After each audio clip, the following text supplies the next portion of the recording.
Hey everybody, it's the Mad Master here. I'm just doing a quick video today about this whole Nintendo controversy. And I know I don't normally do videos about this subject, but I figured I'd chime in. I recently bought, like about a year ago, a Nintendo Switch Lite. And I really enjoy a lot of the games. And I'm new to the Switch platform, so I'm not like... I haven't really bought a lot of games for it. I probably have about 6 or 7 now, but some really cool stuff for it. And before that, I bought a Wii. I didn't really use it that much because I had this old TV that I was using for it, and it was kind of a pain to deal with that. And I got another TV now, so I'm gonna probably be hooking that up and even plugging in my old PlayStation 2, for that matter. And also also have a Nintendo 64 as well. So I don't really play games as much as a lot of other people. I'm more of a music guy than a gamer, but I still do like good video games once in a while, and probably since I'm trying to get away from certain habits that I have, I think it probably might be a good distraction to get a little bit more into games. So, but anyways, that's enough about me. But the whole thing with this whole Nintendo Switch 2 controversy, and just my thoughts and how it ties in to a lot of stuff I talk about on this channel.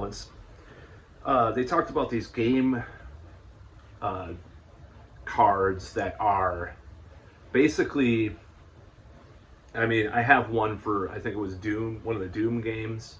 I wanted to get the original Doom games for the Switch. I bought this thing, and then I downloaded them because I didn't have the right code or something for this other Doom game that I bought, which is pretty cool. But it came with like 3 Doom games, but you had to download them, and you couldn't download them without the code.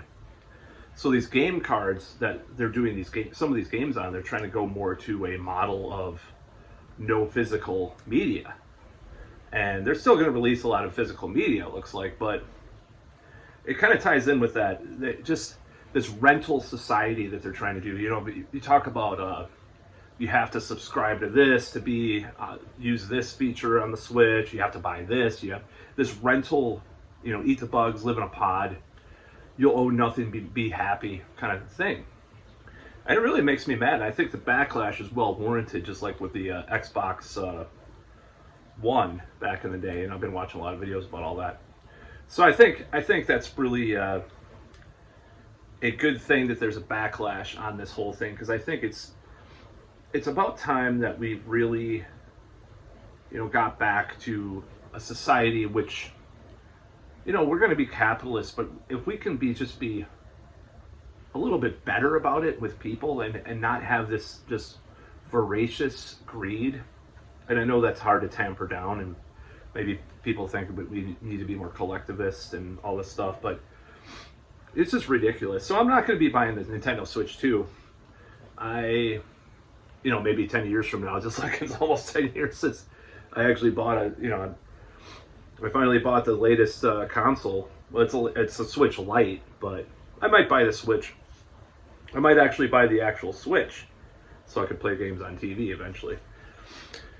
But, I'm budget minded. I'm not, making as much money as I should, but, it's, that's going to kill a lot of gaming. This is a big blunder for Nintendo, in my opinion. I've been a Nintendo since I was 10 years old, actually. I had a parent that bought me a Nintendo, the original, and I played the whole Zelda in one sitting and with my brother overnight so I brought it to my father's house I stayed the summer there, and we won it. We won Zelda. We didn't win the second quest, but we played it all night. We sat there and played it. So I've been into Nintendo since I was a kid, and I bought the 64 used as well later. When I bought the Nintendo 64. But me and my friends used to have so much fun with the GoldenEye and Mario Kart. It's just like, it's great to have that, But they're really killing the experience with all these business decisions and these features that you have to pay to play. So it does remind me of that, like this whole rental thing, no physical media. able to remove games from our library whenever we want, that but you won't be able to play them. So piracy is going to go up. Emulators are going to be a thing. I'm sure some of these games, if they continue that road, there'll be more of that. Unless they change course. So I won't be buying that. I won't be buying the Switch 2, but it's not really,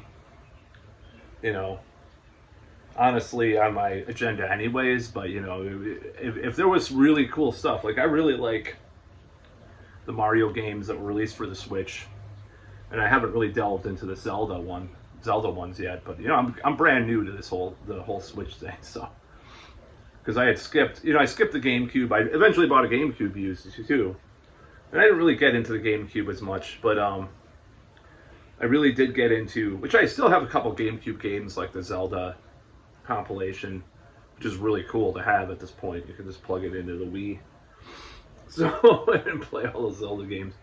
But yeah, I mean, I wanted to buy the Mario compilation, the 3D Mario compilation for the Switch, but that's really overpriced too. And I guess it was limited edition. So, but yeah, there's a lot of stupid stuff. I knew that there was a lot of stupid stuff with like this. You don't have physical media. When I bought the Doom compilation, which only has one Doom game I could actually play without paying, without having the right code. So they have these game discs that you plug in. So it's a complete waste of, you want to talk about physical media being less wasteful. They make these game cards. You plug into the Switch 2, and there's a couple like that. Doom game was kind of like that. You plug it into the Switch 2, and it doesn't even have the game on it. It just gives you a DRM or whatever to download the actual game that you won't own anyways. And they can take away at any time if their servers go down, which happens all the time with these things. People ask me why I buy physical media.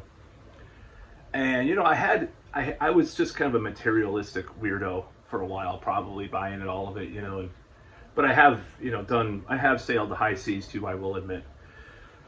But now there's actually a really legitimate reason to do that with how these things are going. It's like you won't have the same access to something you like years down the road because they get rid of it, or the license changes or whatever.